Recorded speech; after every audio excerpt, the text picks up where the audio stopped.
For coming today, and welcome to this evening's discussion. For those of you who weren't here last time or just don't remember because it's been a month, my name is Scott Kaltenbaugh and I'm the facilitator this evening. I'm not a Marlboro resident and I'm not involved with Marlboro in any way, so I have no attachment to the end result of this. I just want what is best for you all in your community, and I'm here to help you get there. For those of you who were here at the last meeting, the structure of this meeting is going to be very different. We're not going to have the small groups that we did last time. The purpose is to shift things up and change a little bit and have some different types of discussions going on. We'll get to that structure a little bit later because the board would like to start by going over a lot of the questions and practical and financial discussions to provide you all with the baseline information that you need, so that then when we get to the discussion part of this evening, everybody will be closer to being on the same page. The board has also offered that once we shift out of this, then they will be available for individuals to come up and ask further, one-on-one questions as they need to, and we'll take a few questions at the end of this for a baseline, but in general, we'll have some time to do this, then we'll move into the discussion. All right? Speaking of questions, I just have some paper and pencils. I'm just going to hand out little stacks of paper. You guys want to take some so that we can jot down your questions and we'll collect them. If you have questions throughout, I can continue to jot them down. We will continue to collect them as we move on through the evening. And then at the end of all of this, we will, you're welcome. We're going to collect all of the questions and write them all up for everyone. You need to write that out. Does anyone need to write it?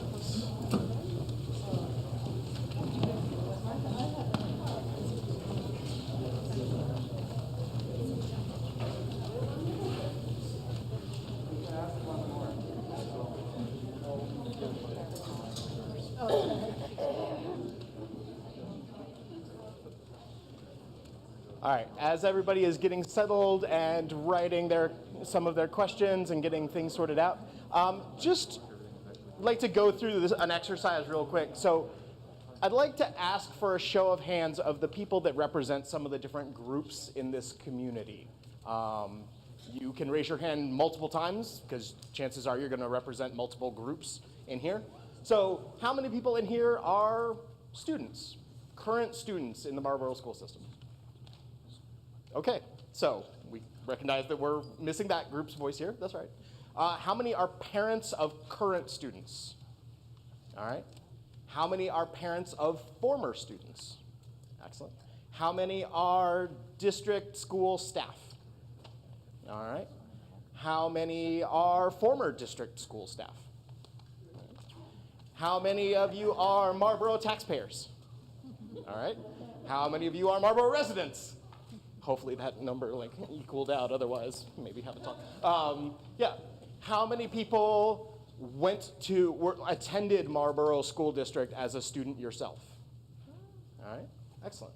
How many of you, and this comes to my mind because I have a brand new baby, how many of you have children who will be part of the Marlboro School District one day but aren't currently? Yay, okay. New parents, I'm excited. All right, so that gives us a sense of who is in the room with us today, all right? And also who is not in the room with us today. So bearing that in mind as we move forward and just understanding that these meetings are great and intended to encompass as many voices as can be heard, but we're not getting everybody. So we need to bear that in mind. All right? Board members, are you all ready to go? All right, I turn over to you. So we're just going to start with some introductions. And I think first, though, I would like to introduce to everybody here the new superintendent for the supervisory unit. Bill Anton, as you know, is setting off into the sunset at the end of this school year. And we're welcoming Bob Tebow. So Bob, stand up. Coming to us from Leland and Graham as the principal, moving into the superintendent role. And if you have any questions for him, this is a good time to grab him after the meeting. But I invited him, or we invited him to come because it's a perfect opportunity for him to meet Marlboro folks and also get a sense of what's going on in our school. So I hope everybody has this sheet, the top one with the big chunk of text. I think.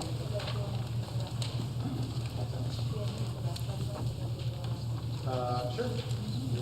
Just in case people don't know who I am, I'm Selena Romo, I'm the vice chair of the board.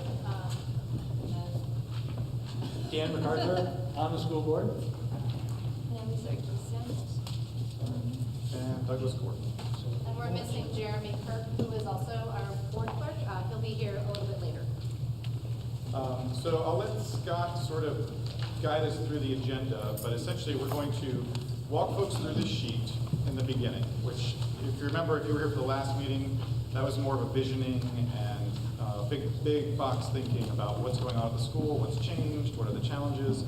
But what the board did was basically try to take the last 2 to 3 to 4 years of board meetings, sort of condense it down and distill it into this sheet. You know, it contains perennial challenges and things like that. But I think it's best to just start off and read the statement out loud so that everybody gets a sense. So when you leave tonight, you're going to be saturated with information and probably have a lot of questions.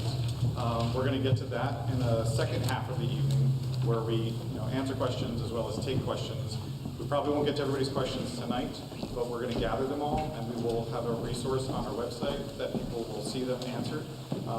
And then, of course, we'll have a third meeting, which will give more time, hopefully, for questions and things like that. So, essentially, the first statement is, the intention of the first portion of this meeting is to share facts with the community about the set of challenges facing our school. These have been distilled through many years of board meetings and have been repeated through budget sessions.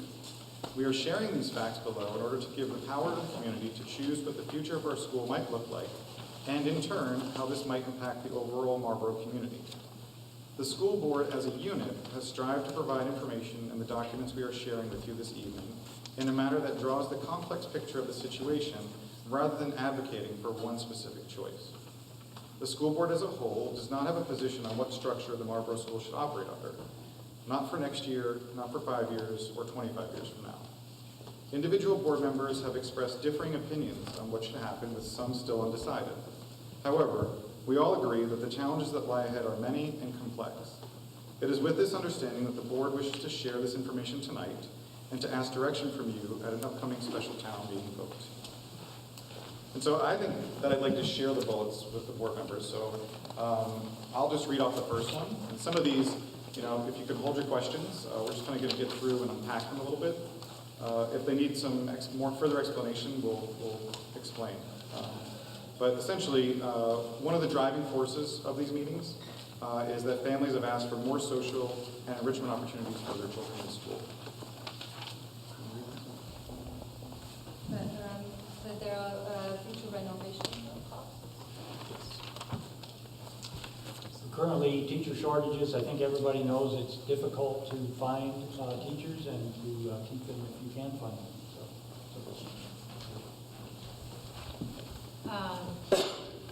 Teacher licenses for middle school grades, math, science, ELA, and social studies. And I have an amendment to this one, which we just did numbers for, but we're currently the top 10% spending in school in Vermont. It's actually, we're number 6 in the state for equalized pupil spending, which is that box on the back that you see. And then we're number 1 for schools that are elementary with tuitioning for high school. And you might say, well, what does that mean? It just means that the state's clearly watching Marlboro overall for how much we're spending.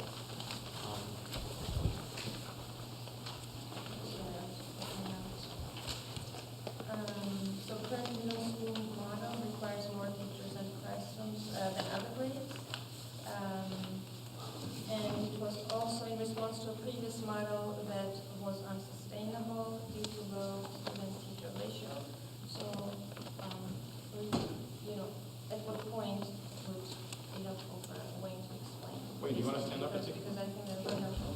Nellie, it's hard to hear you in the back.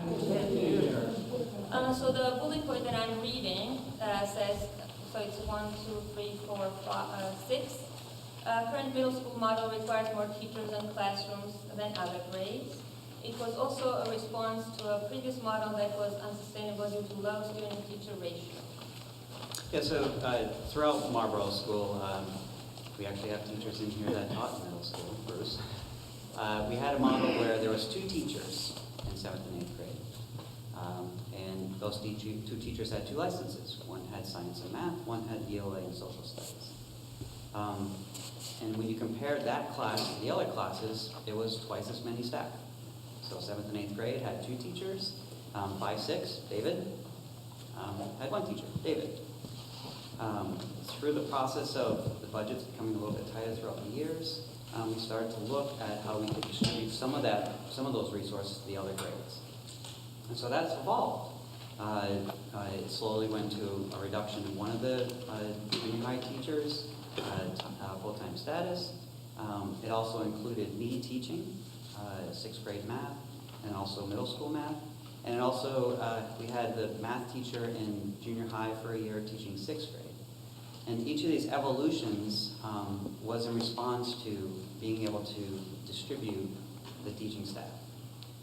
The last model that we have right now, which is a 5 through 8 model, it's pretty similar to what you would see at a middle school where students pass from grade to grade, from class to class, and they go to classrooms that teach a specific subject.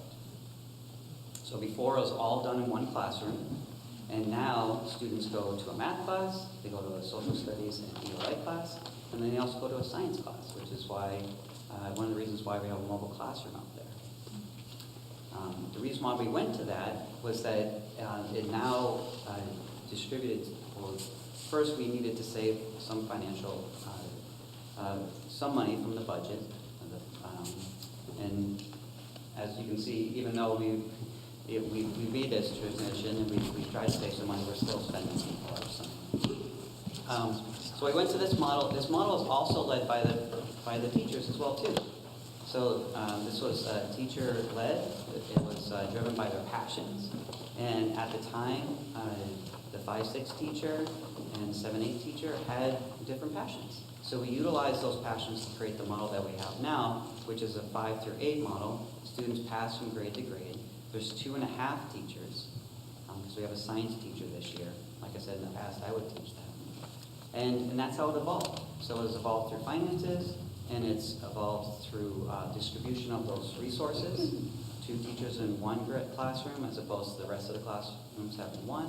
And then the last piece was that this was also teacher-led, that we looked at the interest and passion and what teachers are really good at that level, and we balanced that around their passions as well too. So those threefold. So that's how we led to this new model. From the old model, 2 teachers in one classroom, to the new model, 2.5 teachers in different classrooms. Does that make sense? Okay. So the next one, principal with skills at multi-levels, pre-K through 5 and 6 through 8. For those of you who don't know, Wayne is leaving at the end of this coming year. I think that's generally known and understood, but whatever the case, we will still need to find a principal who has the licensure to be a principal of a 6 through 8 school if we keep 7th and 8th here. So another something to keep in mind. Declining enrollment for most rural areas, including Marlboro. The pandemic and the closing of Marlboro College have only exacerbated this reality for us.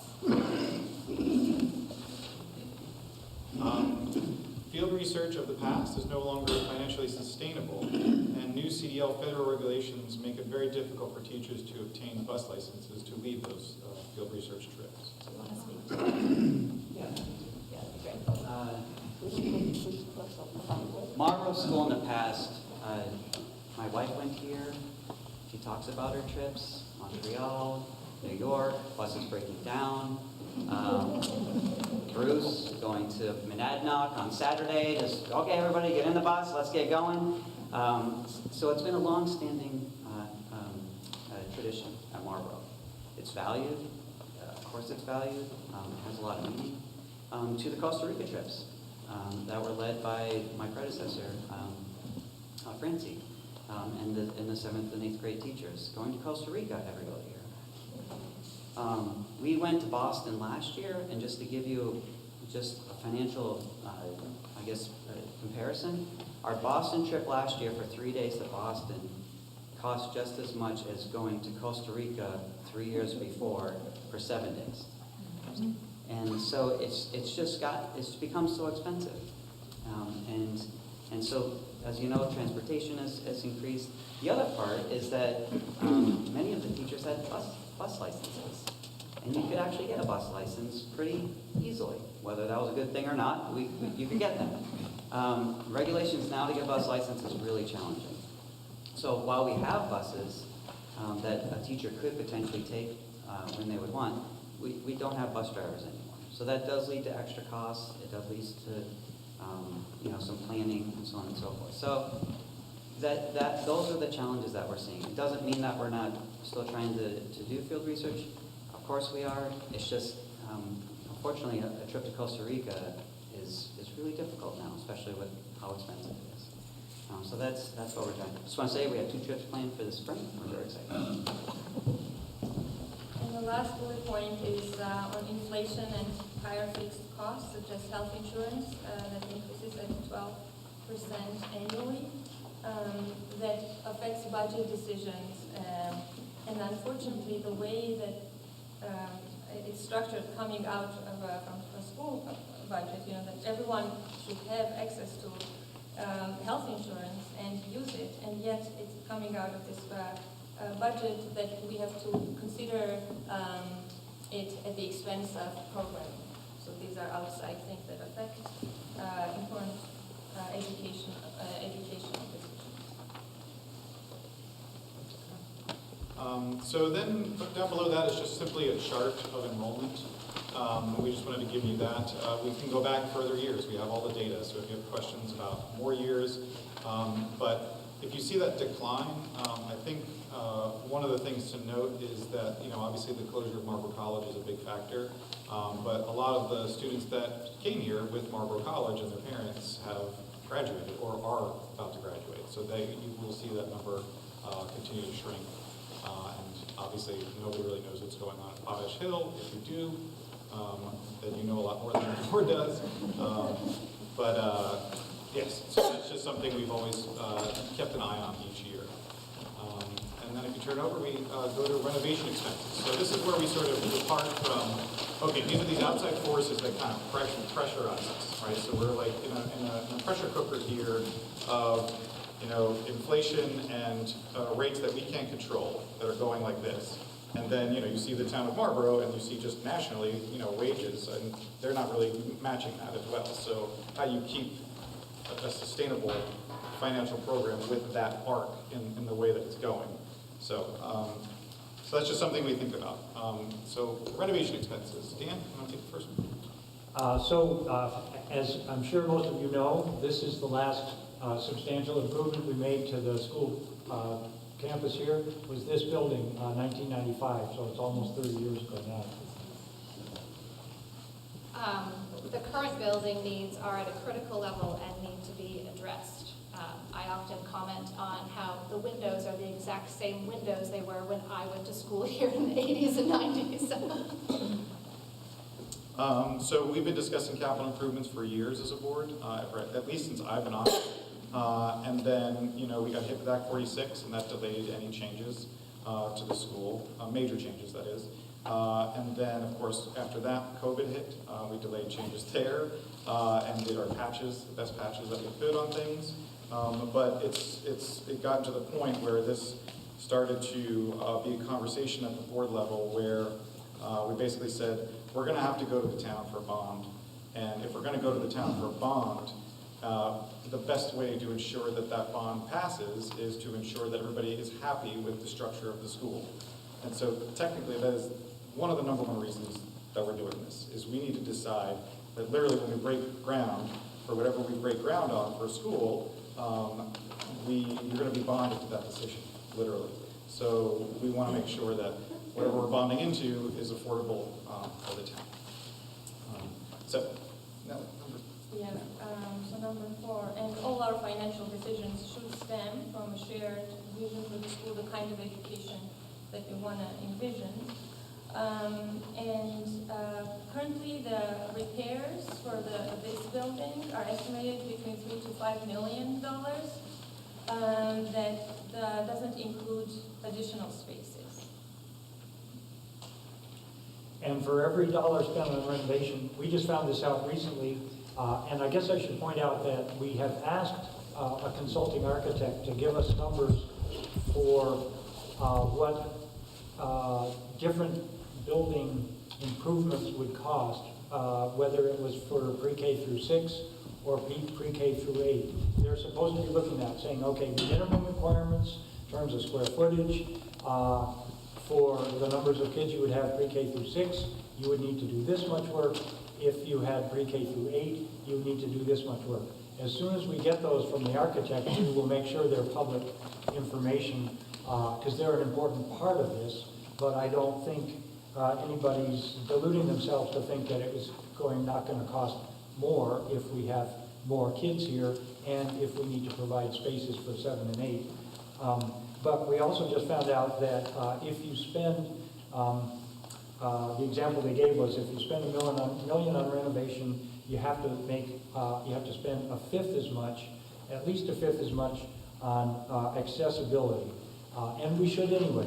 Everyone who comes, every architect or engineer who comes in and sees the stairway that goes down the middle of the old school goes, my God, how are you even getting away with this? So, it's not that we would be obliged to spend that money. We would feel it was crucial that we do that in order that the building become accessible. Our current building does not have enough classrooms for the current middle school model. The board has added a mobile classroom that has an annual cost of $32,000 a year.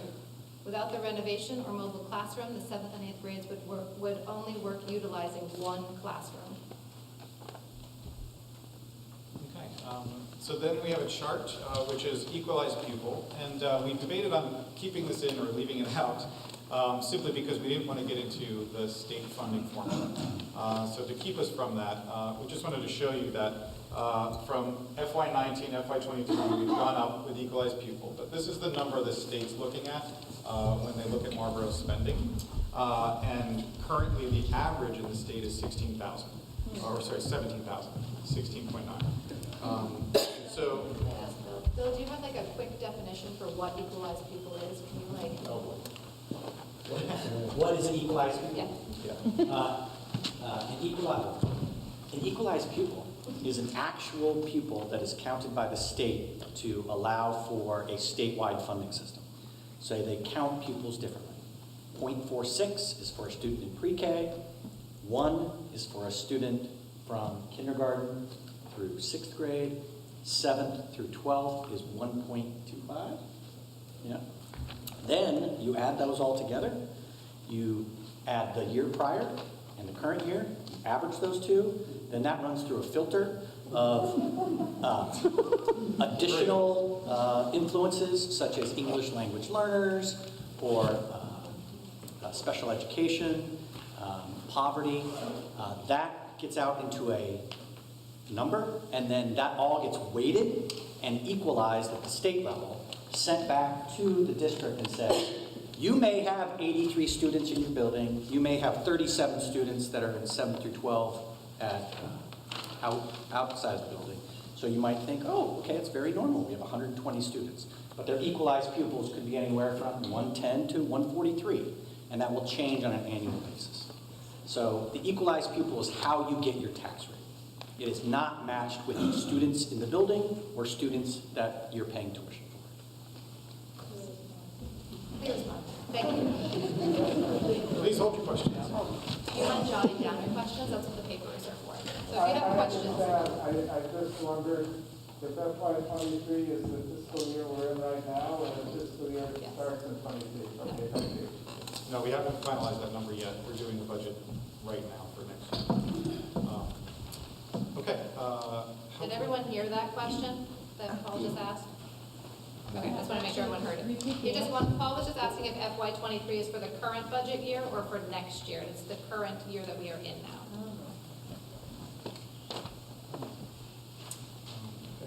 So helpful information. This is just simply information that we thought would be helpful for folks to review when you think about, you know, a 7th and 8th grade model. And I don't know if we need to go through them or if you can just read them, but you can add questions. I'm sure people have more questions about this model. I think the second one, 7th, 8th grade, using more resources, teachers, students would be helpful to expand on because you can hear me. Yeah, yeah, if you don't mind. Yeah, so 7th. So I asked Wayne to maybe clarify the second bullet point under helpful information because I got asked this question at the last meeting, so I think it would be helpful for people to hear. Yeah, because of the licenses, for teacher licenses, middle school students need a science license, an ELA, a social studies, and a math license.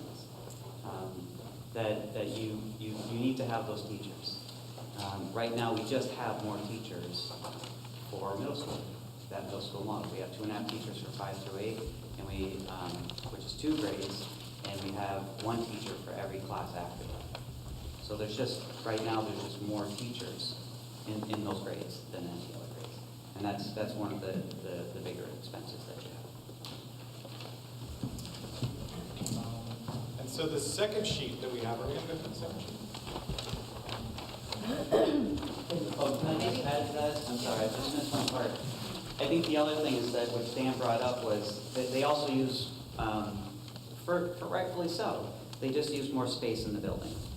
So it's more classrooms, and that's just, if you use more classrooms, you're using more resources as well too. I just wanted to add that because, you know, everybody sees the mobile classroom out here, and that's part of it. So, sorry. No, please stay up there, because I think it's best. This sheet is simply a comparison of the cost and makeup of of what a pre-K to 6 would be currently as the school exists, and a pre-K to 8 as it exists now currently. Yeah. And there's just a few bullets that I think Wayne should probably best to talk through. Yeah. I want to say that when you look at the comparison between, I'll just start, pre-K to 6 to pre-K to 8, there's a lot of information behind this. This is really an estimate. This is not, even though I put it to the dollar, it is not to the dollar. It can sway tens, you know, $10,000 to $20,000 either way. That could be if a teacher needs different health coverage. That could be if a teacher decides to get another job and we hired another teacher. There could be a very big difference there. There's a lot of factors associated with that number. So this really is my best attempt at being able to compare a pre-K to 6 and a pre-K to 8 school. Do you mind opening up FTE? Yes, and yes, thank you. So when you see 1.0 FTEs, FTEs stands for full time employment, and so 1 is your full time. You're here 5 days a week. You're here when we open, and you're here when we close. Now anything under that is less. So 0.2, 2/10 is 1 day. 0.3, 3/10 is 1.5 days, so on and so forth. So that's what that represents. So instead of saying 5 days, we say 1.0 FTEs. It also makes it really nice to put in spreadsheets. So that's where that piece is. And so what the board has asked me to read and discuss a little bit is the bottom section. And the sentence is, the difference between pre-K to 8 and pre-K to 6 structure is roughly around $400,000 as it states up here. And this money, this $400,000 could be used to be able to pay tuition for 22 7th and 8th graders at the current rate, which is $17,300. I would like to qualify that number. Yeah. So I think it would be important to keep in mind that offering 17,000 for 22 students does not address issues of equity for those for whom, for example, DEM doesn't work and they're facing other options that for which the tuition is not fully covered by this transfer. So I think that would be useful information, that it would add additional financial burden onto those families. Yeah, I think that's a good point. And then the second bullet point, I think it would be important to keep in mind that offering 17,000 for 22 7th and 8th graders at the current rate, which is $17,300. And there are facing other options that for which I think what you're referring to is if you go to a private school, Yeah. and for some of the private schools, they're a little bit more than that. So you would have to either get a scholarship, or you would pay for that extra amount. And if you went back to the previous sheet, you have the different tuition rates. I think it's a little over $19,000 for the grammar school, and so on and so forth. So it would the school, I mean the parent would have to pay for that additional cost, or receive a scholarship. This money could be used to reduce the tax rate. So we have very similar programming for both of these programs. And some of that money, if we don't have 22 students, like this year we have 12, that would mean that there's 10 students that we wouldn't have to pay tuition for. So that money could be used to lower the budget, and which would therefore lower the tax rate. However, Ask under yes. specials for pre-K through 6, why is the pre-K through 2 music cost as? because if you look at the 0.3 FTE for the 3 through 8 music, I should have probably put that as pre-K to 6. Okay. Yeah, I'm sorry. Good catch. Good In question. science? Science would go back to the classroom teachers, as it was previously. And then the last piece is we could also provide more programming. So we could, if we didn't have 22 students tuitioning to other schools, if we had, like, again, 12, or on average we have about 17 students in junior high, we could actually use those funds to keep the same tax rate, and we could use those resources to in the school. And you could use it for additional staffing, you could use it for additional programming, you could use it to even help pay for the renovation and those costs. Yeah. Wait, I'm not taking questions. Oh, yeah. Well, can I just- We're actually going to turn it over to This is Scott. seeming a very biased presentation so far, and I just want to put that out there, that I haven't heard anything about the benefits between 7th and 8th yet. So I think it's great to explain the budgets and your calculations, but I'm sure we can make changes to some of this if the town valued pre-K to 8 and wanted to keep that model. So this isn't written in stone, I'm just saying. So I appreciate the information, but it just seems very one-sided so far. And that is part of what we'll get into in the discussion part later, is other options and how we can explore that. And I think right now they're just, providing the basic numbers for everybody so we're all on that same page. But yeah, Providing one possibility of numbers. the current, the way it's currently laid out. Right, I mean, we are providing simply just what we face every budget cycle and what we have to decide to do. So, this is an unchanged budget right now. So we're still at pre-K to 8, and we're just saying that every year we come to these, and if we're gonna come to the town, say that we're gonna build a $5 million school, that's gonna bring that cost up greatly. So everybody just needs to be aware of that before we engage with architects and before we do all that work and spend the money too. So. At the same time, I would like to acknowledge that it is important to consider the value of education that's not necessarily visible from numbers, like the benefits of having older students working with younger students and how they are better afterwards. So I think this is important. But we're trying to remain as unbiased as possible. But there are other models that would reduce the budget if we kept 7th, 8th grade too.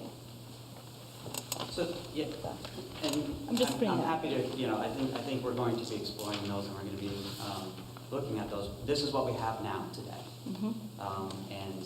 And what the last thing I'd want to say is that our pre-K to 8 staffing right now is a moving target. Like Doug just said, every single budget season, we receive the numbers from the state, which essentially tell us how much we can spend.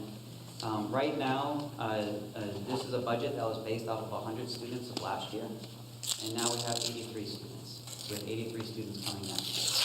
Last year, the money from the state was cushioned. There was significantly I think it was 40 million was the bill.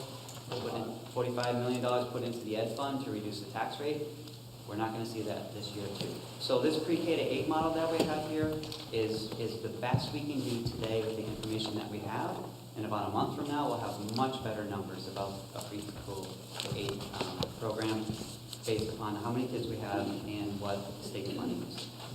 Just want to point that out to you. So this is what we have today, not a month. Okay? Scott? Board, you all feel good? I think we're good. So let's just take, given our time, 2 just clarifying questions about what this is, not starting to address ideas of other options and things like that. We will get to that in the discussion. We'll ask 2 general clarifying questions, and then, as I said before, the board will be available if you have a specific question to go up and ask them as we're doing this next thing. So we'll do 1, then 2. Just on the issue of tuitioning and per pupil costs, I know we currently have 12 students in the 7th and 8th, but it'd be really helpful for me to know how many 7th and 8th graders we have currently in Marlboro, because I know there's a significant population already going to other schools who obviously would qualify for tuition if we moved to that model. So that would just help me. About 5 more. Wayne would know the actual number of students. How many 7th and 8th graders are currently living in Marlboro and going to other middle schools? Yes, so the answer is how many students are tuitioning to other middle schools? Well, or not Yeah. tuitioning, but Or just Going, yeah. choosing to go to, Who and that's would be currently paying 5. for it? There's 5. 5. Yeah. So it'd be 17 in the actual total population. Yep. Yep. And that's about our average, Yeah. like I was saying. So back there. So pre-COVID, there was this whole thing on NPR about the equalized pupil formula being bad and wrong for rural schools. Did they fix it, or are we just still going off these faulty numbers? Because that's like, yeah. So yes, they did. We're very excited, but they did listen. They did change it, but it's a phase-in. So we're really not going to see the impacts, especially when that $47 million that Wayne talks about goes away. It's going to be phased in year over year, and it basically weights students differently. So before it was like pre-K 0.75, elementary 1, high school 1.25. It breaks all that up into, take into factors of morality, so 36, I forget the actual term, but basically the distance between kids and their school and morality is one factor which will weight our students higher, I believe, and then they'll return more dollars on that equalized pupil, take off equalized pupils money so that we're spending less, which is good.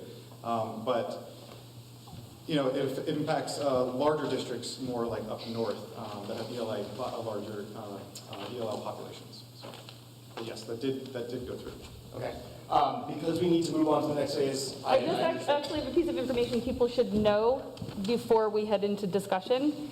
If people are not familiar with the bill that passed the Vermont Senate last year and hasn't yet passed through the House, it's Bill S-219, and it specifically deals with tuitioning from public money into private schools. And if that bill, there's issues with it, and you can talk to the senators, but if that bill were to continue, and there are a lot of positives about it, but there are also some negatives, any school that has an admissions process and doesn't accept every single student who applies there would not be eligible for sending town tuition. So on this list, the only school that would be eligible would be Compass School. Every other school, as far as I understand it, currently has what they call Private schools. what? You mean out of the private? Out of the private schools, yeah. So Compass would be the only choice if that bill goes through. I'd actually like to just ask Bill if he has any information on that from the legislature. And did Bonnie get that right in terms of the acceptance? Because they have to meet the standards of the state, right? They don't have to just accept all students. That's an apt description of the bill that passed the Senate, but I would just say that there's a process, right? You have Senate, House, then you have the legal realities of constitutionality, and then you have the Supreme Court decision that happened in Maine versus, I forget the name, Dickinson or something like that. That I would expect over the next biennium in Vermont, that is going to play itself out. I have no idea what the outcome will be, but it will be very vocal, and it will be very participatory. And your board will be well informed of that process as it goes through. But yeah, that was a very apt description of 219 and where it stands right now. And I think it's worth pointing out that we are also tuition paying town grades 9 through 12 and have been for years. That's going to affect those kids a lot more than it's going to affect 7th and 8th. It's going to affect people who currently go to Herman or Putney School or whatever. So yeah, we'll keep an eye on it. And I think that it was the religious school change which kick-started it all. So this isn't just something that Vermont picked up on its own. This is a reaction to that. So, Scott, okay, another question? All right. So what I'm going to have us do now, we're getting a little pressed for time, but can we move the chairs into a big circle? All right. It'll take 5 minutes. You all got this. I have faith in you. Circle. You know, oh boy. Squashing, oh boy.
We're going to leave some of these in the center.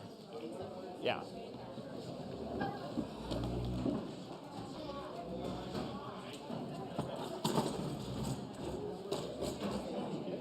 All right. Yeah, thanks. All right. You all did that wonderfully. That was super fast. It was great. You all are rock stars. Okay, so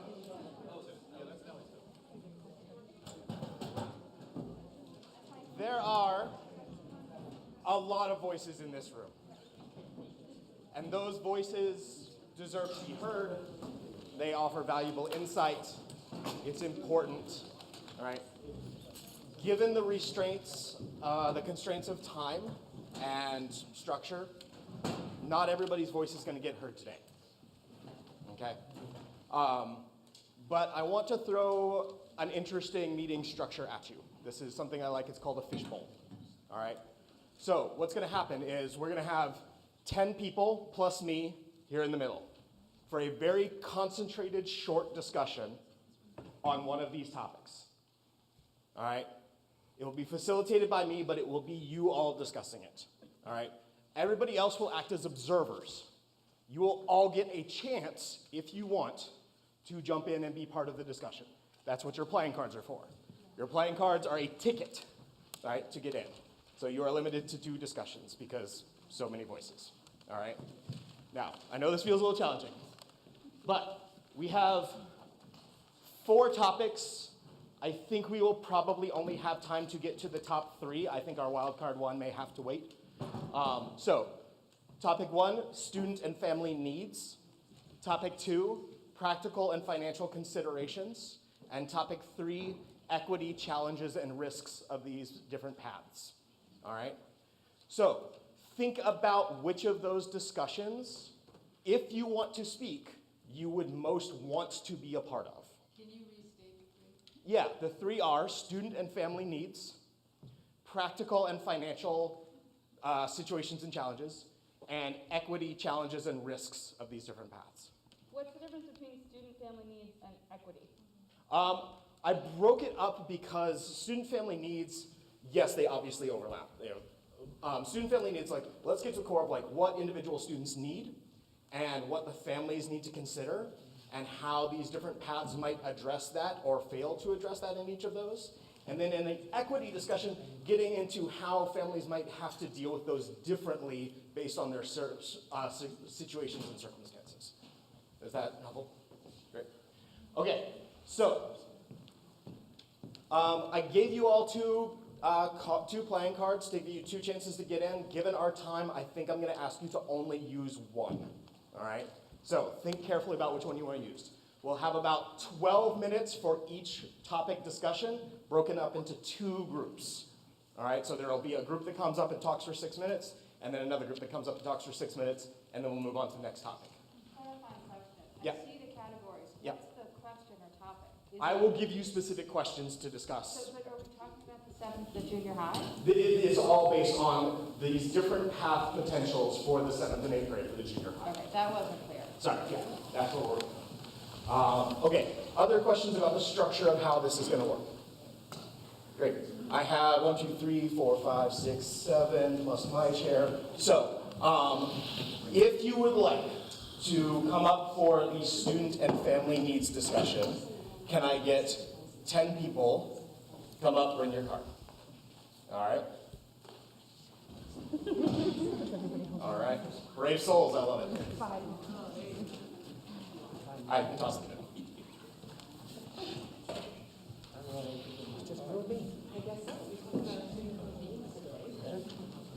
Can I get one of the board members up here as well to be part of this group then?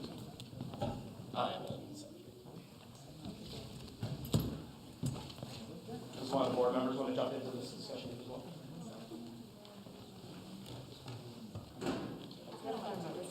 Okay. So, great. All right. So what I'm going to ask us to do is, those of us, please speak loudly. I'm going to ask that you share your name first before you speak, because I don't know everybody here, and not everybody else may know, though I know this is a tighter community than some. So that's great. And those of you on the outside, be actively listening. Be thinking about what you want to contribute and what's coming up for you. I would welcome quiet conversations with the person next to you, if that feels helpful to you. But let's keep the overall thing to be observers from the outside. All right? And then just a few reminders of some of our norms from last time.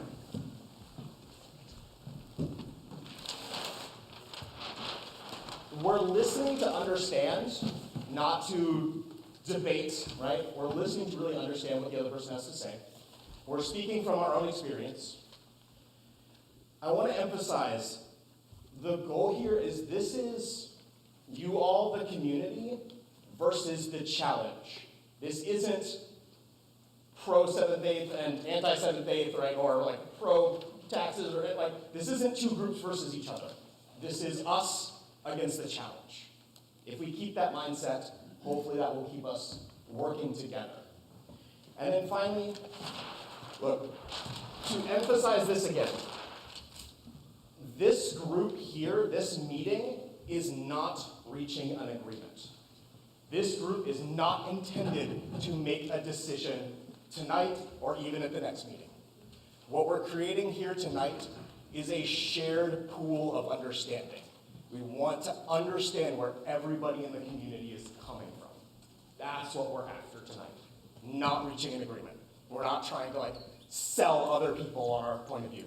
We're putting our understanding into the pool. Great? All right. So, your opening question for this group is, what are some of the key student and family needs for the students in this district?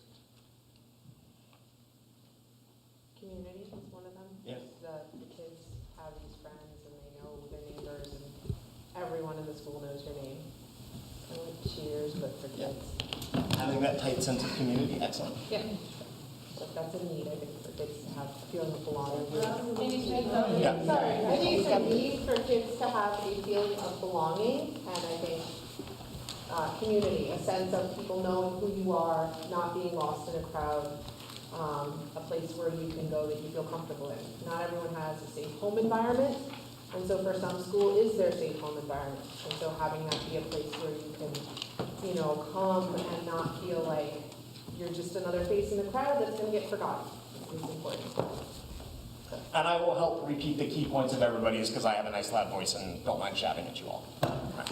Other needs for students and members of the, for students in this community? What are you saying? Just go for it. I think just on a very basic practical need is accessibility to school, being able to get to school, and also having a school that's able to provide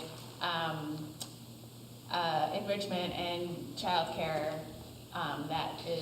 that works with families' schedules. Yeah. So accessibility to school and education, both transportation-wise, but also just physical accessibility. But then also, can you clarify that second part for me as well? Well, just that, you know, the needs of working families that are juggling, you know, getting their kids to school, and also, you know, having after-school programs that can allow families to providing those enrichment and after-school that allow families to like meet their financial needs by working and also have their children taken care of. Yeah. I think at a basic level, students need to feel supported in the community that they're in.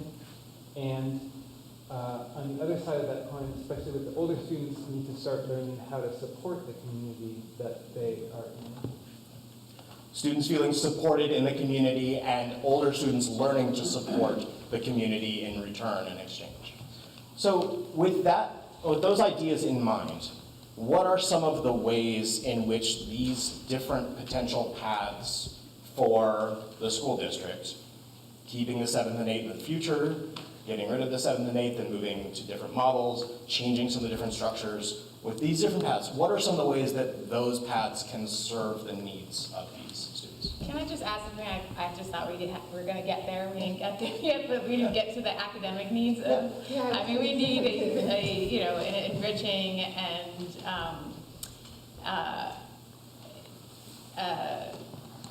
engaging curriculum that also supports the individual and grows good citizens. But that's like a key piece that we just haven't gotten to yet. So I didn't want us to move on to the next thing before we got to And enriching and engaging academic curriculum. Excellent. Yeah, I mean, I sort of almost take that as a given. Every school should be doing that, okay. But what I think Marlboro, and I've been involved, Adrian, I've been involved with the school for 40 years now.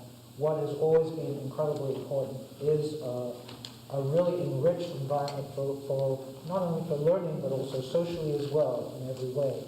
And that's why the thing that I see in common that everyone has mentioned so far is having a diverse, as large an age, a set of students of different ages actually interacting with each other, not shut away in separate classes or in separate schools, in separate classrooms or in separate schools, but actually being together. And I've seen that that is the thing that has made Marlboro Elementary really special for so many years. And it's one of the reasons why, obviously, I'm in favor of keeping 7th and 8th if possible. Yeah. So understanding that one of the important needs that you see it is the interaction between students of different ages, and that a path forward that involves keeping the 7th and 8th grades would facilitate that and make that much easier to do and a much greater possibility. And the learning that occurs, the social learning that occurs with, you know, the fundamental societal learning that occurs as a result of that. Yes. I was going to say that middle school is such a time when kids are figuring themselves out, and I think something that's so key to kind of making or breaking that situation is for kids to feel seen by each other and by their teachers. And I think that's something that's really special about this school, is that in part because of the small size, kids can feel really seen and they can have really strong relationships with their teachers, whereas in a larger school environment, sometimes kids fall through the cracks, and teachers they have so many students that it's just really hard to form those bonds.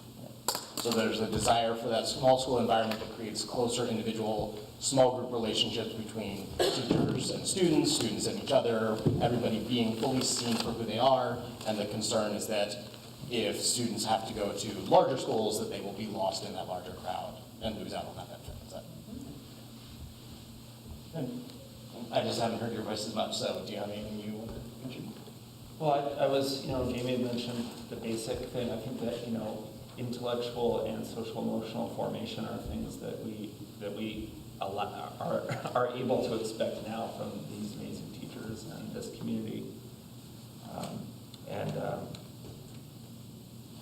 Yeah, I mean, as far as the different models go, I'm someone who sees the strengths of different models, but I think that the 7th and 8th grade needs, my own just speaking just as a parent at the school, but 7th and 8th grade needs to be supported and funded to a degree that it isn't now.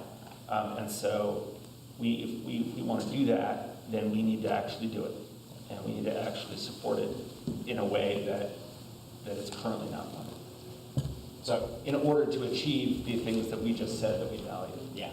So particularly supporting the social and emotional well-being of the students, keeping the 7th and 8th grade around, because that feels for you like the best path forward. No, it's not the best path. It's that if that is the path that we are going to take, then it's one that can only be done through actually supporting it financially, which is not, we don't have enough resources right now. Great. Like, to answer the second question, I could completely see the potential for everyone gets to go to their school choice school, and oh, if you're into the arts, you get to the artsy school, if you're into the science, you get to the sciencey school. Academically, maybe that's better, I don't know. My kids used to go to a private school. My 2 boys went to Hilltop all the way through 8th grade. We left Hilltop because I wanted a different feeling. I wanted more of a community. I wanted more diversity. Vermont is, people like to say about how Vermont is not diverse. I think Vermont is very diverse in socioeconomic ways. And, even the scholarship kids at Hilltop are pretty well off. And so they're just not really they're not really meeting a wide variety of people. And there's so much about a community that's great. So, if you look at, the choice situation, maybe they'll get some better extracurriculars, which I didn't really find any of my passions until I was in high school and college. So, yeah, they could maybe start something really early and maybe they'll be the next, Olympic swimmer. But, at Marlboro School, they're getting this foundational community at, like you were saying, at a really critical time. To be seen. I mean, I went to a big middle school and I was invisible except that I was the smart kid. So, if not for that, I knew a lot of people that just kind of, and they had real problems and nobody was asking them why they were dressing shabby, why their clothes were dirty. So I think that that's something that is a really important kind of non-tangible. When you're looking at numbers, it's really easy to look at the numbers and do the math and say, oh, well, it's going to cost me, $1,300 more to go to this school. Because numbers are so concrete and reliable and safe. But when you start thinking about social emotional stuff, you can't really quantify that. And so I think that that's the difficult thing, is because you can go to the taxpayers and say, this is going to save us this much money, but you can't quantify what it's going to cost us in an emotional sense. Can I just add to that? This does need to be the last point, and then we need to switch out groups. So, yeah, concentrating on the money. I mean, probably the cheapest thing for Marlboro to do in terms of paying the least for its education is to shut the school and send kids everywhere else. I mean, that's the logical consequence of this kind of thinking. Now I'm caricaturing it to make a point. But the point is that this is not, we do need to consider, what our desires for our community as expressed inside the school is. And, the inclusion of 7th and 8th grade or not is a big part of that. all right. I'm going to give one sentence to you and one sentence to you, because you both seem very eager. So very quickly, and then we'll switch groups. Good. I just want to use this moment to say that collectively we have been through an incredible trauma with COVID. COVID was only mentioned tonight in the sense of money, and I think that our students in particular, I worry about them. They need support coming out of it, but I also want to take a moment to thank publicly the teachers and the staff and everyone who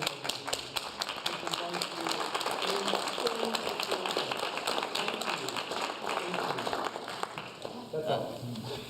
So as quick as I can, I wanted to share that, I want to share an insider perspective a little bit. I'm a teacher, I work in Guilford, and I live here, and I work with upper grades. So I would say weekly, we would meet with the 6th grade team, and 9 out of 10 meetings, we have conversations about how great the level of concern is sending these 6th graders to bands. And that's not to, crush bands down and say they're doing a terrible job, they're facing a lot of challenges, but almost every single time there's a conversation with real concern, teachers and parents saying, what are we going to do sending these kids to the school, 504 plans, IEP plans that are simply not being met. which is illegal, but it's a real concern, so I wanted to share that. Nice. All right, thank you to this group. If there are more people who want to come in, this is your last chance to talk about student and family needs. Yes, go for it. Okay, it sounds, all right, yes. Ace of Pipes. Okay.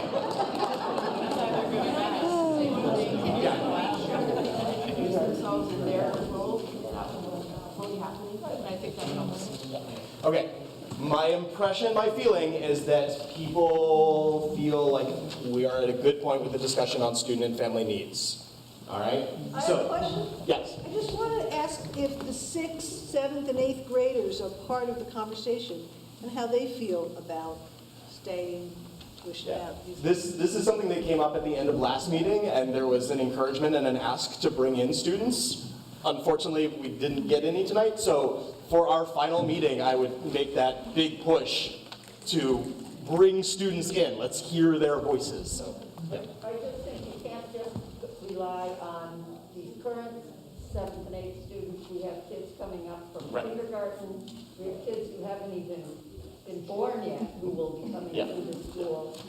So, all right. Is it real? Yeah.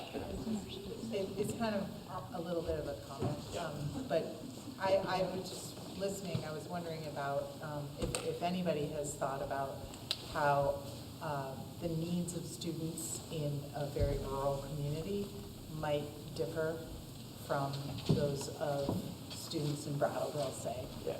Just coming from a larger community where there's a lot more opportunity, a lot more going on around them, how to keep them connected. And I just felt, I felt like that need to, for our kids to be seen might be a little bit more heightened when we all live so far away from each other. Yeah.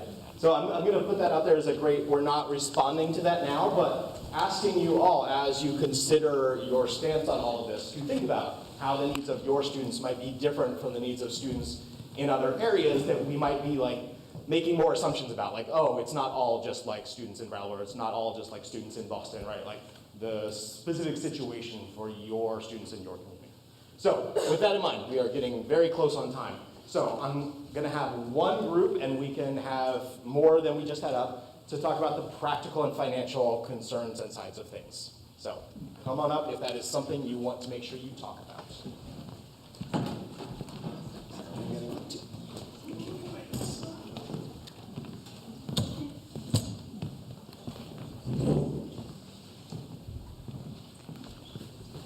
Could I just ask a question that group could maybe address? I don't feel like I need to be in the group, but just looking at the numbers we have, it looks like one science teacher and one dining consultant costs $400,000, and I'm just perplexed by that. Yeah, that's a question for the board, and so the board is available if you have, like, want to have some specific. So once you have that answer, we can chat and clarify. So my question for you all in this group is, what are your biggest concerns about the financial challenges facing the district moving forward?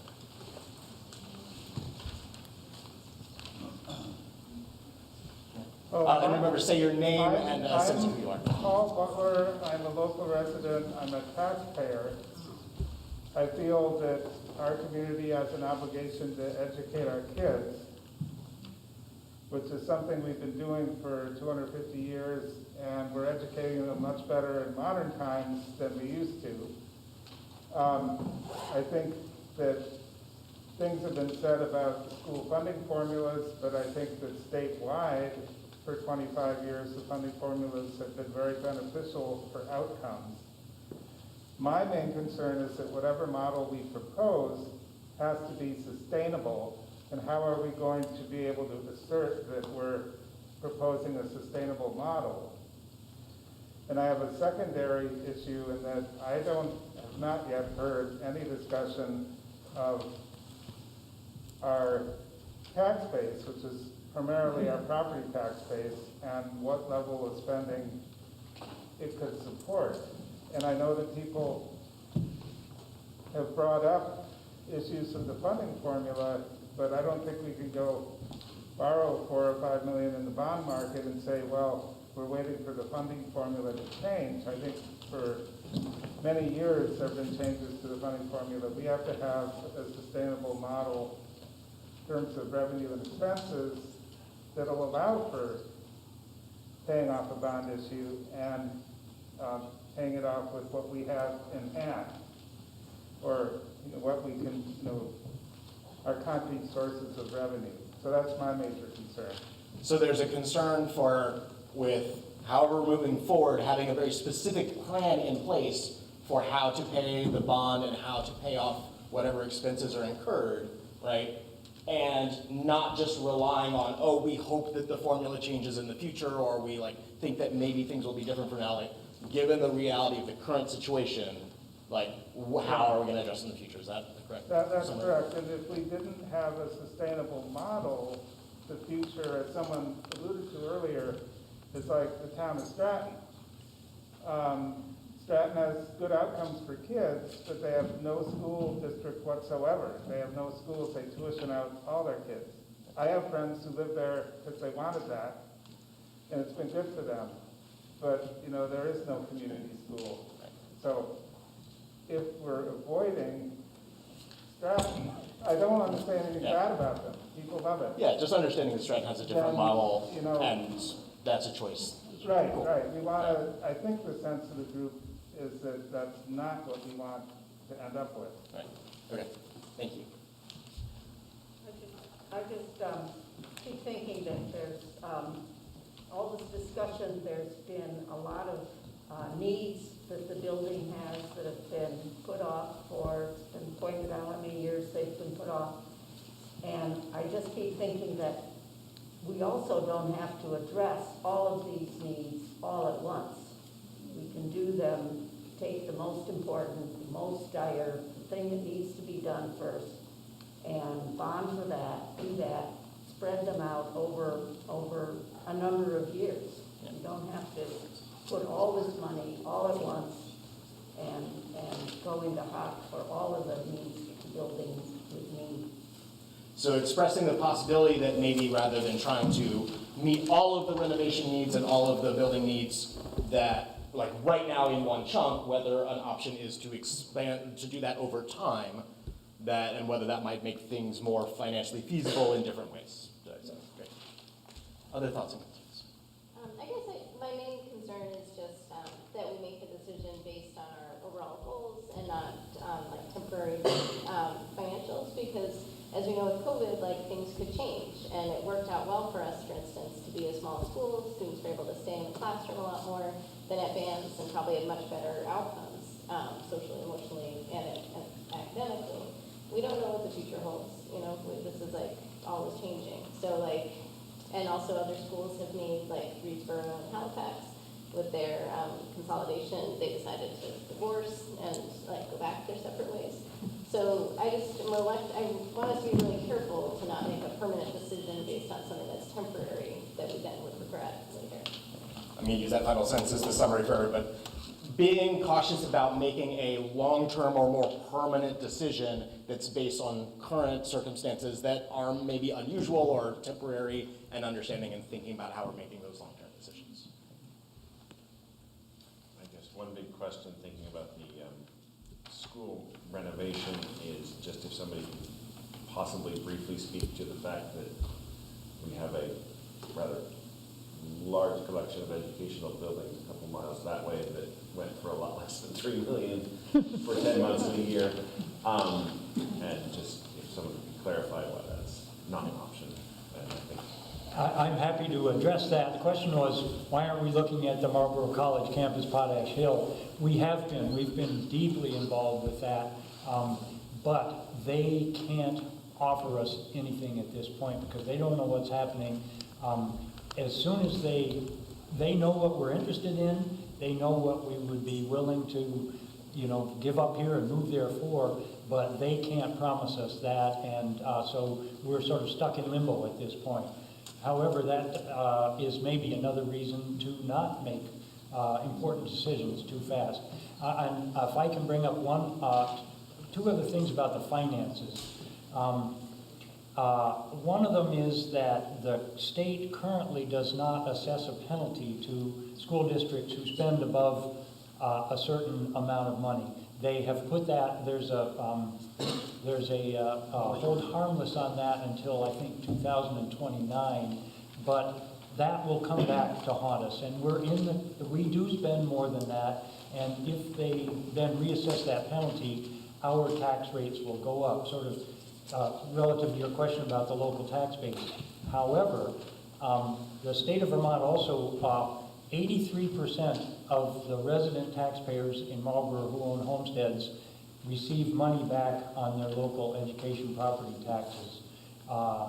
About 205 of the 300, so I have the figures over here exactly, we get collectively back from the state, coincidentally, about $394,000 a year in support for our local education taxes on our homesteads. So that's an important thing to keep in mind, is that the people whose incomes are the lowest get the biggest benefit from the way the state of Vermont assesses property taxes. Did everyone hear that enough? I don't. Yeah, because that was on. Great. Okay. Final question for this group before we move on to the last group. What would be maybe a minimum operating level for this district in terms of number of students or things like that? Like, at what point does it just no longer make sense, under any circumstances, to keep the 7th and 8th grade? And maybe the answer is one student. Maybe it's like, as long as we have one student, we keep it. Like, that can be your answer. Well, what do you see as a minimum? I was thinking about this just because I was looking at these numbers, and we just had a person pass away in town who is very dear to everyone in town, David Elliott.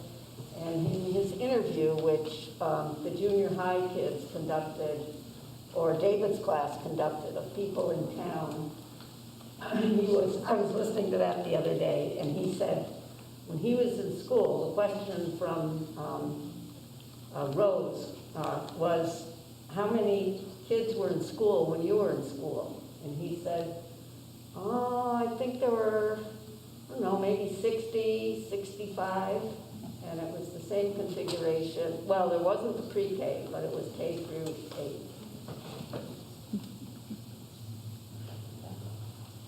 There was no kindergarten then.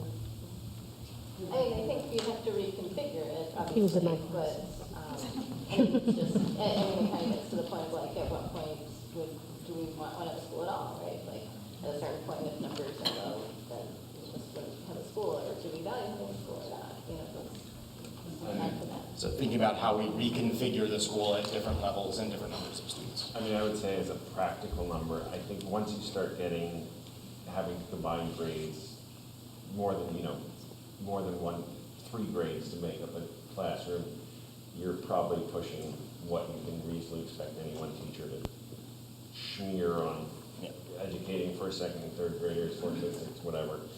But I'll also point out a lot of what's running this school is not classroom teachers. I mean, we're talking about the 7th, 8th takes more teachers, and it's got 1.5 teachers for the 2 grades right now instead of 1.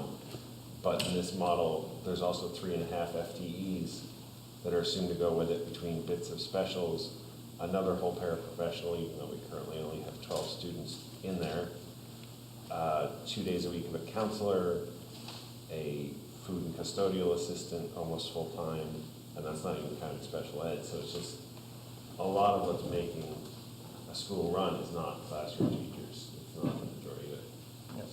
So understanding, like, the first answer was just, once we start to combining 3 grade levels into 1 classroom, that's when it starts to become challenging, but also understanding that it's not a number of students for a given classroom teacher. There are a lot of other teachers who are supporting a grade, and that factor needs to be considered. All right, this will be our last thought, and then we'll switch to last group.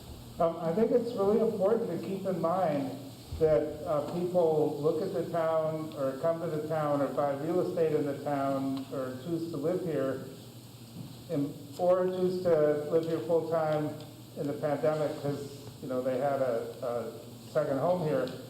That's because, or the thing that families look at is schools and how schools are rated or factors that are out there on Zillow or some other website about schools. And yes, there are things that cause enrollments to decline, but there's a floor, and especially if our schools make our town attractive, you keep having new families moving in. So, I mean, we have succeeded with that, I think, in the past. I think we should, plan on success by, having a school district that looks attractive to prospective outsiders who want to come live here, or people who grew up here and might actually, come back and live here. So thinking about the future residents and making a school in a district that is attractive and will actively bring in new families with children, even if current numbers might be lower, thinking that like by creating this best school that we can, we create a desire for more, which will bring in more students. All right, thank you all to this group. And then I will invite the last group to come in to talk about equity, challenges, and risks for these different paths. Equity, challenges, and risks. We'll make this one go fairly fast because we're coming up on our time, and I know that you all have children that you want to get home to, families that you want to get home to, and food that is not inside.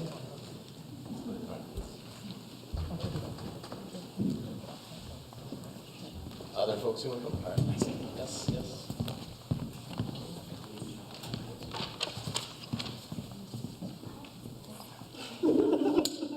All right. Come on, somebody else. No one else heard our voices. Thank you. So we want to make it more staff. Any more spots? Great. I will say, since we're lower numbers, if you want to come up again, you can come up again. Yeah. I just want to, as a school board, we get a lot of comments about equity. So if you feel like you want to say something, it'd be great to come say it here. Yeah. All right, wonderful. So on the topic of equity, how do these different potential paths moving forward affect student and family equity in this community? And I will ask again, please just say your name, and if you have a role that is relevant that you want to mention, like you can say that. Clarifying question. Yeah. How do you define it? For me, as a facilitator, I define equity as finding the best way to meet the different needs of different families and make sure that everyone is getting to kind of a same basic starting point. It's not equality of giving the same things to everybody, but like people who need more might get more resources from the community, people who need less might get fewer resources from the community, but the idea being that to get to everybody to being at that same basic level. That's what I mean when I'm asking about equity. And sorry, another clarifying question. Yep. Are we only talking about family equity, or are we also talking about equity for staff? Like with regard to employment levels? I think, yeah, let's go ahead and bring it. The original question was about students and families, but I think the staff question is absolutely relevant. So yeah, you can go ahead and bring it. Now I don't remember the question. That's all right. What are the different factors, in what ways will these different potential paths affect student, family, and staff equity?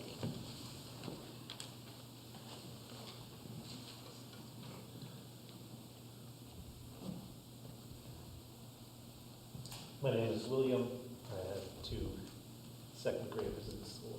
I think for me, one of the ways in which this whole conversation is so thorny is that it feels like some options might meet some families' needs dramatically more than other options, and all the different needs feel so compelling.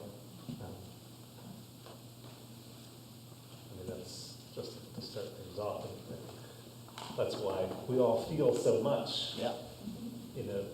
There's special education needs, there's social needs, there's all kinds of different needs, and they might be meant differently, but there's different options. Yeah, so these different paths will meet different families and students' needs differently.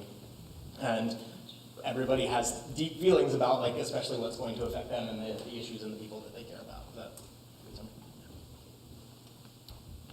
I'm happy to go next. I'm Wayne, and I'd like to be a parent for this round. So I'm no longer the principal. just piggybacking on what William said, there's times where I think about when kids go off to college. There's students that choose small liberal arts schools, and there's students that pick universities. And we have the same population of students here in 7th and 8th grade. It really comes down to each student. I have three kids here, and I would say that I see one of my children really benefiting from a small school, and I see another student already seeing that they would benefit from a much larger school. And so, for me, equity, as much as we're trying to make a decision for all children, it really comes down to each individual child as well too. And that's the challenge that I see with this, is that there are students that could benefit from a larger population of students to socialize with, or to play organized sports, or to have 4 seasons of sports after school. I also used to be a 7th grade middle school teacher, where 6 elementary schools fed in to the 7th grade. And then it was a 7th through 12 school, and I saw a lot of kids that maybe didn't have a friend in their 6th grade class of 13, now have a bunch of friends. Or I saw kids that had long-standing friends since kindergarten that kept them. Or I saw other students that had really big conflicts all the time in their 6th grade class and never did anymore because they weren't having to be in their class with that student anymore that they had a difficult time with.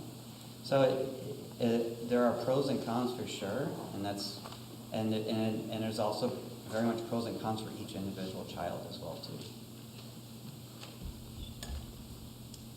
My name's Jamie, she, her, and I'm a parent and a teacher here.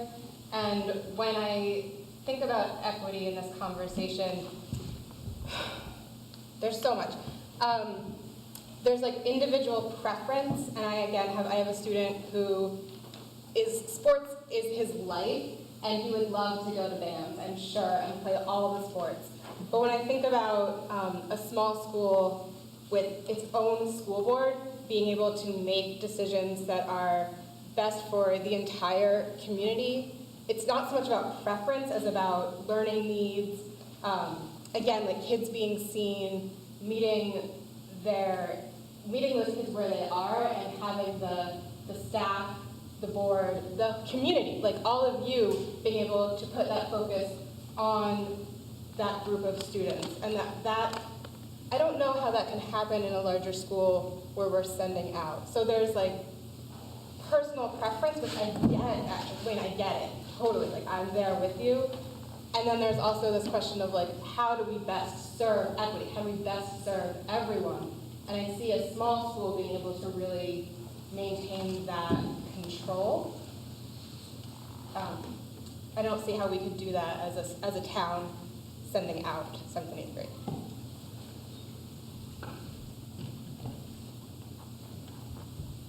Some final thoughts as we approach 8 o'clock in our ending time. I deeply appreciate everyone's sharing and the difficulties. And my name is Nelly Sarkisian, and I am a parent of a current student and a former student, and also an educator. So in terms of equity, I also think families' needs. Meeting the academic, potentially, academic needs of students at different levels, and I have deeply appreciated the multi-level educational support that the school is able to provide. But I also have witnessed, as Ty was mentioning, COVID years, that while one of my kids was struggling socially, if it was not for the I misspoke, I meant to say the teacher, but I said parent because it was almost like teacher parenting at school in a way that they held them, that made life livable. That is deeply equity-oriented kind of a holding and teaching for me that I can't expect from a big school when there are so many students and teachers are overwhelmed. I'm also thinking of other kids who are, vulnerable for instances of racism or sexual assault that are harder to tackle or address in larger schools. or families having to send and think of transportation. So these are the things that I'm thinking about and feeling deeply grateful for this school that has been able to work with a wide range of students, also older students, mentoring younger students, getting used to being in community with older folks, and then projecting out. Liz Hottie, I go by she, her pronouns. I am a para here. I was a student here. I have kids here. I moved from Brattleboro back to Marlboro because of the community and the school. I graduated with a small class, and I went to Compass and graduated again with a small class. And I felt seen the whole 4 years the way, I'm spacing who was talking about it, but I felt seen as an individual who was figuring out who I was the whole time. And, but my parents were able to bring me 45 minutes to Compass and pick me up every day. And there are lots of families who won't have that option, and they will get, the option that's available and closest, and it's not fair. All right, thank you all. Oh, yes. I'm Ani. I've taught at the school. I've had kids at the school. I'm currently an educator at Hilltop. And I've worked in public schools. I've worked in urban schools. And what I've seen is that students who have the opportunity to be in 8th grade and the oldest in the school, even if they're complaining and they don't have the resources that they want, and they can't play the sports, and they can't be on the competitive basketball team, and speaking from experience, the way that they're able to have mastery in their community and be of service to the younger students is something that is so valuable. And when we take that opportunity away, I feel like there's some kind of important thing that is lost for those older kids. And the way that relates to equity in my mind is that, we can't actually know what's right for every person. And we can't even maybe know what's right for our own kids, but we can try and hold them as a community so that they can figure it out for themselves. I don't actually have an opinion either way. I used to really believe that we should keep our junior high. And I pulled my kid out because his needs were not being met. So that's confusing for me. And I feel bad that I did that. And the only reason I could do that is because I teach at a place where then he can go. I really think that we need to think about equity really broadly. I feel like often when we talk about equity, what we're talking about is the sort of mandated government definition of equity, and we're not talking about kids who have mental health needs, who have safety needs with regard to their gender identity, who have safety needs with regard to their racial identity, or what community they come from, or if they're an immigrant. And all of those things are incredibly real and lead to actual real harm if kids aren't in places where they're seen, heard, and held. And I'm not saying that potentially BAMS isn't that place, but if it ends up that BAMS and Compass are the two options, there are a whole lot of kids who don't fit at either place. And if we are able to support them here as a community, we're more able to see and hold them. As a teacher here, I love being able to be at the pond and see kids growing and interacting with them in the community separately from the classroom, because it allowed me to know them in a really deep way. And I still have relationships with those kids.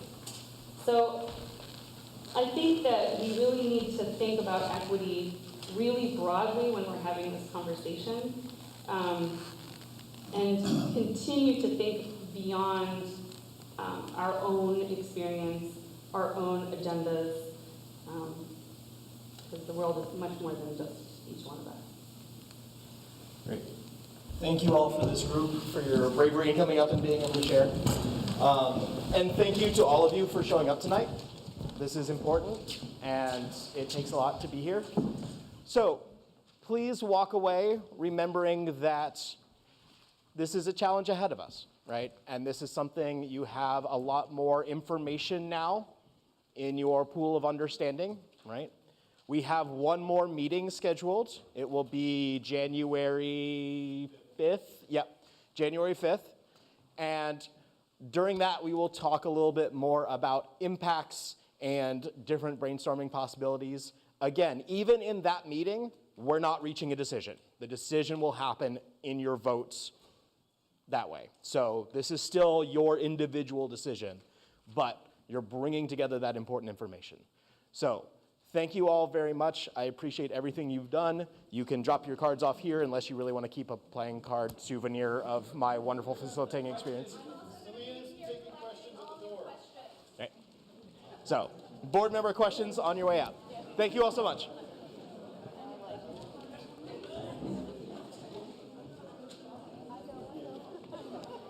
So much appreciated.